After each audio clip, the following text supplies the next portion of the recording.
bit more about the fertilizing world and how I kind of got into it and how maybe one could get into it. And so I just briefly wanted to touch on that subject.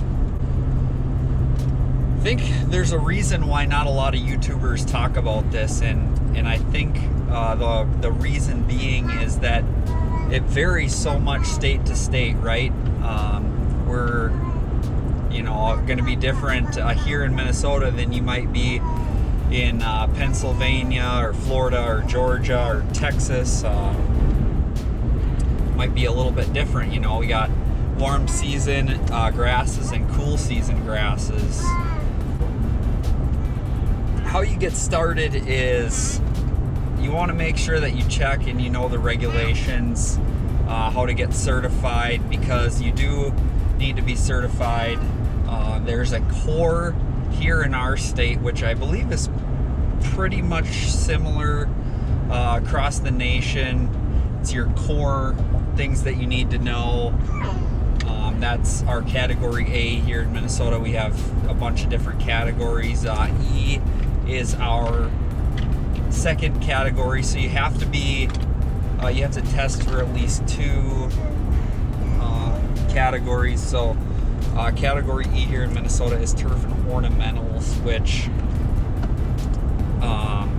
is primarily covers what we do. So allows you to put down herbicides in the state here of Minnesota commercially. You can obviously apply fertilizer to your own property without a license, right? But as soon as you are applying for a profit apart from your own property, you need to be licensed. So we want to be making sure that we're dotting our I's and crossing our T's when it comes to that, because you can actually get in quite a bit of trouble if you are caught.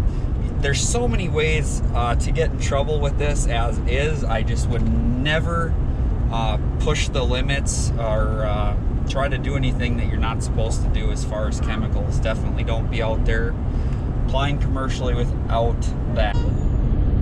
Now, I would say after you get certified, go out and get yourself either a machine or a push spreader.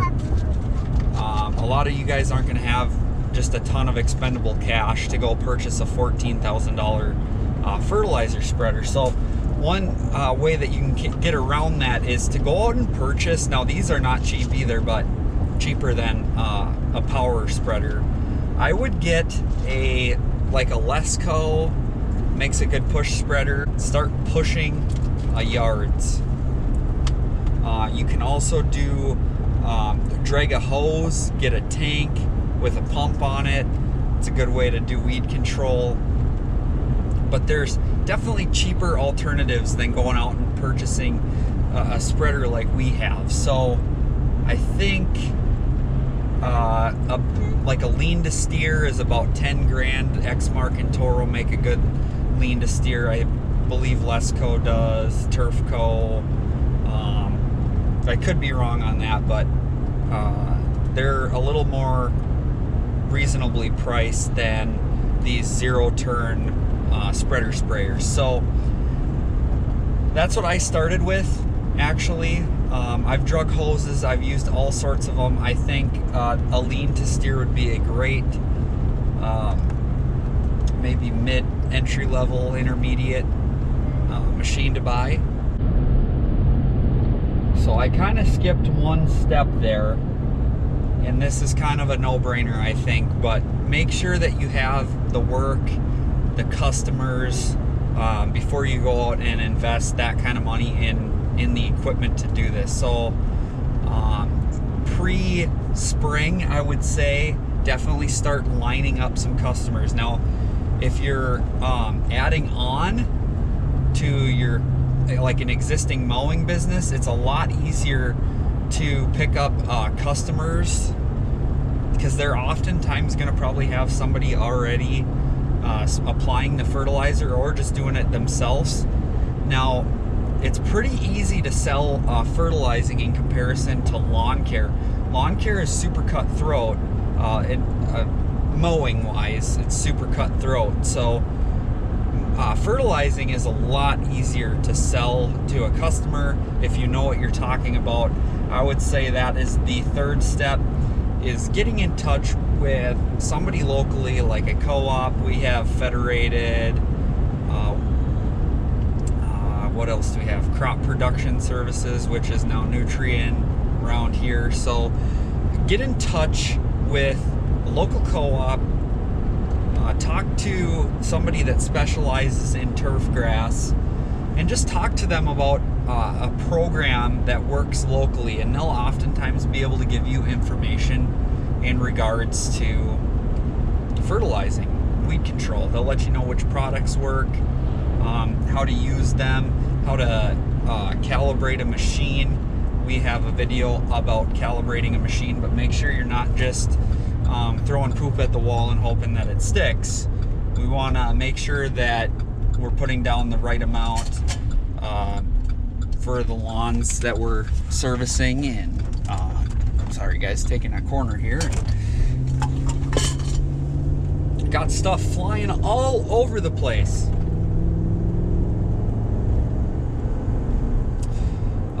But yeah, make sure that you're knowledgeable. It makes it a lot easier to sell a service if you are knowledgeable about the products you're putting down and, you know, how you're doing that stuff. So definitely are going to have to be a little bit of a salesman and study up on what you're actually putting down. Definitely have a good clean image. Make sure you have yard signs that let the customer know that you put down fertilizer or spray or whatever you put down on their yard. Make sure you have signage. And to go a step above and beyond, make sure that that sign has your logo, your business name, your phone number on it, so people that see you in the area will know who put that fertilizer down, and they might hit you up, right? Have your name on the side of your truck so people can get a hold of you. I can't tell you how many times people have just seen me out and about, and I pick up a bunch of customers off of that signage. So it's just something you can do. You don't need to, but it definitely helps if you want to expand and grow in fertilizing. Now, the fifth thing that I want to talk about is add on complementary services like aerations and overseeding. You can go out and rent a ride-on aerator for very reasonable. It's like $250, I think, for a day for a nice ride-on, somewhere in there. At least it is here locally. Don't quote me on that. It could be different around the country or in other parts of the world. Thank you guys that watch from other countries. I find it just enthusing. I'm more than blessed to have you be a part of the channel here, so thank you guys. But yeah, add on aerations and overseeding. It's huge. It's an awesome way to make money.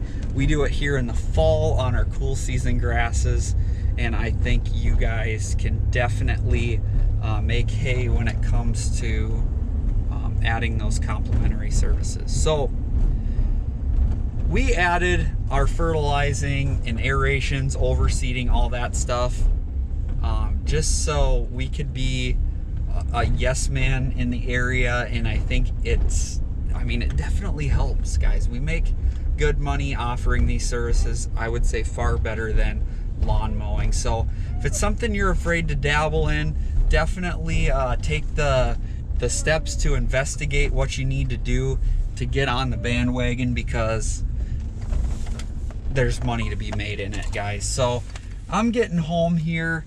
If you guys have more questions in regards to fertilizing, definitely don't be afraid to hesitate to hit me up. Let me know what you guys would like to see as far as other videos maybe. This one was by request, and I'm thrilled that you guys want to ask me questions about things, and I'll be happy to answer them. So I hope you guys are all staying safe. I hope that this video was helpful and entertaining, and I hope that you'll check out some of our other videos, and we will see you on the next one. Have a great weekend, guys. God bless.